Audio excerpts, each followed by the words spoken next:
Le mercato estival a fermé ses portes hier soir. Quel bilan pour le Real Madrid, quel bilan également pour les rivaux du Real Madrid en Liga. C'est la revue de presse de Real France, c'est parti.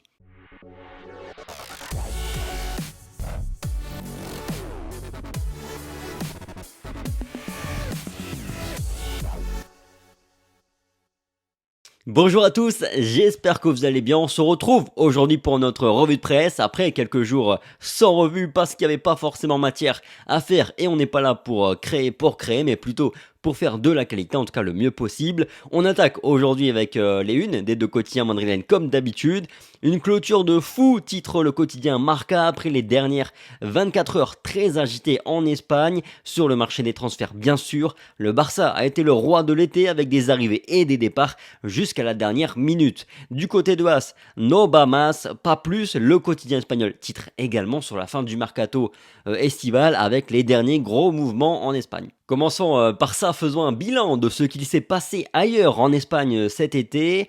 Notez que 491 millions d'euros ont été dépensés sur le marché, une somme conséquente mais qui reste faible si on compare avec les Anglais qui ont dépensé 3 fois plus cet été, mais même au niveau de la Liga, on est loin du pic d'avant la crise du Covid où on avait atteint les 1,3 milliards d'euros de dépenses en un été. Notez enfin que le Barça représente 31% de ce total cet été. Quand on regarde tout ça d'un petit peu plus près, on peut dire que l'Atlético a fait un mercato plutôt malin.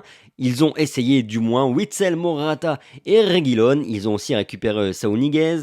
Déception franchement pour Sergio Reguilón de le voir débarquer là-bas en prêt. Je sais, ça veut plus dire grand-chose dans le football aujourd'hui. Pour les joueurs, c'est un travail et ils vont là où c'est le mieux pour la suite de leur carrière. C'est plutôt le cas pour Sergio Reguilón, mais c'est quand même dommage parce que Reguilón est un pur madridista, on le sait. Le Barça s'est également bien renforcé cet été grâce à ses leviers avec une balance finale négative de 105 millions d'euros. Rafinha, Koundé, Lewandowski, Marcos Alonso, Kessie, Bellerin, on va pas se mentir, ils ont fait un bon mercato cet été, au moins sur le papier. C'est celui dont ils avaient besoin pour redevenir compétitifs au moins en Liga. Pour le reste, on a Willian José qui a débarqué au Real Betis. Attention aux Andalous cette saison de Nabil Fekir. 3 matchs, 3 victoires en Liga sans forcément toujours briller. Ils ont encore en plus de la marge donc de progression. C'est une équipe qui à mon avis pourrait se battre dans le top 4 pendant une bonne partie de la saison. Eux qui vont remplacer sans doute leurs ennemis sévillans à ce poste-là par rapport à la saison dernière, à savoir le Séville FC qui lui fait un mercato plutôt très très moyen à l'image, j'ai envie de dire, de leur début de saison. Certes, ils ont récupéré Isco, mais ils ont perdu leur charnière centrale Koundé et Diego Carlos. Ils ont également perdu Ocampos pour ne citer que, et j'ai pas la sensation qu'ils aient compensé ça. Je trouve pas mal aussi le mercato de la Real Sociedad, en tout cas il se débrouille bien malgré la perte d'Isaac en fin de mercato, mais bon, que voulez-vous faire quand vous êtes la Real Sociedad et que un club comme Newcastle vient poser 70 millions d'euros, bah vous acceptez. Néanmoins, ils ont récupéré Sadik, le joueur d'Almeria, je vous en avais parlé lors de notre avant-match, lors de la première journée de la Liga quand on a affronté cette même équipe d'Almeria. Bon, il n'avait pas été flamboyant contre le Real Madrid, mais c'est un joueur très talentueux. Si ça prend avec David Silva, avec Kubo et compagnie, ça pourrait être sympa. Et le Real Madrid alors, eh ben les Merengues n'ont absolument rien fait sur la fin du mercato, mais c'est pas une surprise non plus. Tchouaméni et Rudiger comme unique arrivée, plus le retour d'Alvaro Odriozola qui n'est finalement pas parti sur la fin de l'été comme on pouvait s'y attendre.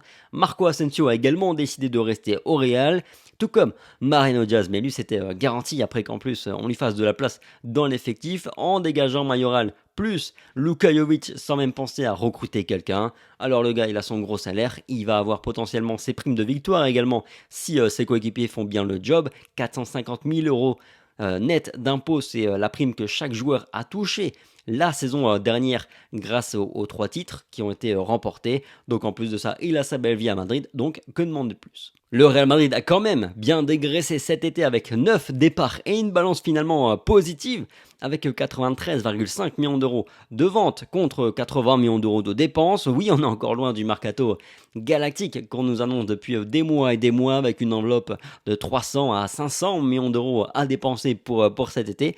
Je répète néanmoins que c'est pas un problème d'argent, le Real Madrid a l'argent, mais simplement les dirigeants jugent qu'ils n'ont pas besoin de dépenser plus que ça. Si on fait un point sur l'effectif du Real, Ancelotti dispose de 23 joueurs, ce qui signifie, comme le note le quotidien AS, que c'est l'effectif le plus restreint des 5 dernières années. C'est un petit peu étonnant, effectivement, quand on sait qu'on aborde la saison la plus longue, la plus difficile de l'histoire du football. Maintenant, c'est vrai que si tu as 23 joueurs de qualité, c'est pas tellement un problème, mais est-ce que c'est le cas? J'en suis pas si sûr. On va voir ensuite où est le problème. Pour moi, le Real a le matos dans les cages avec Courtois et Lounine pour le doubler.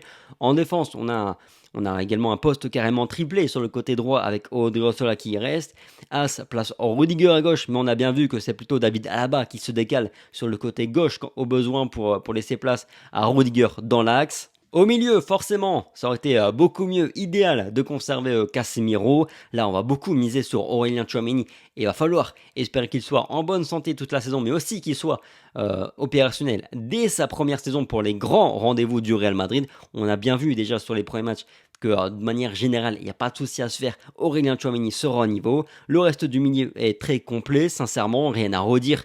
Et j'espère que Fede Valverde jouera davantage, en tout cas le plus possible, à son vrai poste qui est au milieu de terrain. Et pour conclure, Rodrigo fera le bouche-trou et on mise très clairement sur une explosion du Brésilien à la Vinicius cette saison de sa part du côté de Madrid. Mais on mise aussi sur la bonne santé de Karim Benzema et de Vinicius. Eden Hazard aura un rôle à jouer également parce que des opportunités, il en aura cette saison, ça c'est une certitude. Marco Asensio a raison aussi également de rester, et tant mieux pour nous qu'il reste finalement, puisqu'on n'a envisagé même pas de le remplacer si jamais il venait à partir cet été. Il mettra ses quelques buts et c'est toujours bon à prendre. Comme indiqué par le quotidien AS, Vinicius Tobias et Icar Bravo, la nouvelle recrue du Castilla, sont des candidats pour être inscrits en Ligue des Champions, je l'espère. Le jeune Brésilien pourra jouer avec le Real car il est inscrit avec le Castilla. Donc il pourra être appelé de manière occasionnelle par Carlo Ancelotti et jouer. Pas de problème au niveau des places extra-communautaires à ce niveau-là. Je serais d'ailleurs pas surpris qu'il soit rapidement meilleur que Odriozola et Lucas Vazquez.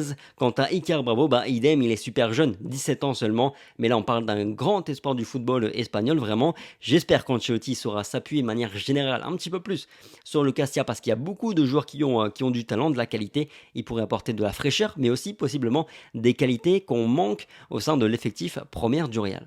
En conclusion, ça reste un mercato mitigé pour ma part. A-t-on un effectif meilleur que l'an dernier? J'ai tendance à dire ou plutôt oui, parce que je suis quelqu'un de très confiant sur l'apport immédiat de Aurélien Tchouaméni dans cette équipe du Real Madrid. Mais est-ce que le Real a véritablement fait un bon mercato? Je dirais presque, parce que je considère qu'il fallait un très bon joueur par ligne. On l'a en défense, on l'a au milieu de terrain, mais on l'a pas du tout dans le secteur offensif. On aurait dû au moins conserver un joueur comme Borja Mayoral qui n'attendait que ça, mais apparemment c'était plus important de récupérer 10 millions d'euros, c'est dommage. Je ne peux donc pas m'empêcher d'avoir un arrière-goût amer avec ce manque de profondeur en attaque. C'est quand même pas sérieux pour un club comme le Real Madrid de ne pas avoir d'options d'alternatives très sérieuses, de garanties derrière Karim Benzema.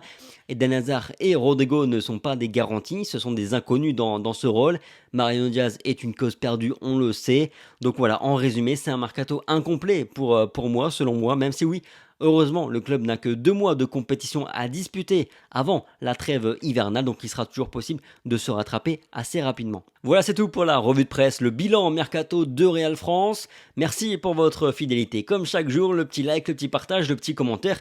Dites-moi vous ce que vous pensez du mercato du Real Madrid. Est-il réussi pour vous, oui ou non, et pourquoi, bien sûr. Sur ce, passez un très bon week-end, prenez soin de vous comme toujours, et on se dit à demain. Allez, ciao.